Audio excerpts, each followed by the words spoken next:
ప్రభు నామముకు మహిమ కలుగును గాక. ఉదయకాలపు సేవ పరిచర్య జూన్ నెల వాగ్దానము. దేవుడు మిమ్మల్ని పేరు పెట్టి పిలిచి ఉన్నారు. యెషయా 43:1. అయితే యాకోబు నిన్ను సృజించిన వాడకు, యెహోవా ఇశ్రాయేలు నిన్ను నిర్మించిన వాడు ఇలాగ సెలవిచ్చుచున్నాడు, నేను నిన్ను విమోచించి ఉన్నాను, భయపడకుము, పేరు పెట్టి నిన్ను పిలిచి ఉన్నాను, నీవు నా సొత్తు.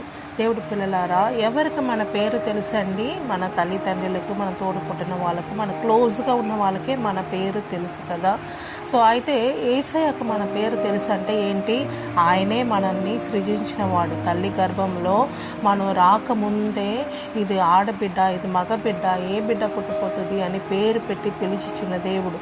మామూలుగా చాలామందికి ఒకే పేరు ఉంటుంది. ఎక్కడైనా క్రౌడ్లో పిలిస్తే అందరూ తిరిగి చూస్తారు కదా. కానీ దేవుడు అలాగా మమ్మల్ని పిలువరు. మన ఇంటి పేరుతో సగా పెట్టి ఆయన పిలుస్తారంట. అప్పుడు అదే అర్థం ఏంటి? మీరు దేవుడికి స్పెషల్. మీరు ఇన్ అండ్ అవుట్ మీ ఇంటి పేరుతో సగా ఆయనకి తెలుసు. సో మీరు దేవుడు సొత్తు. దేవుడు మిమ్మల్ని పేరు పెట్టి పిలిచి ఉన్నారు. తప్పకుండా మిమ్మల్ని దీవించి ఆయన ఆశీర్వదిస్తారు. ఆమేన్. ప్రభువా మీకు స్తోత్రం తండ్రి. రాజా, అందరినీ పేరు పెట్టి పిలిచి ఆశీర్వదించిన దేవుడు ఈ నెల అంతా మీ దీవెనతో నింపి నడిపించమని యేసు నామములో అడిగి వేడుకుంటున్నాము తండ్రి. ఆమేన్.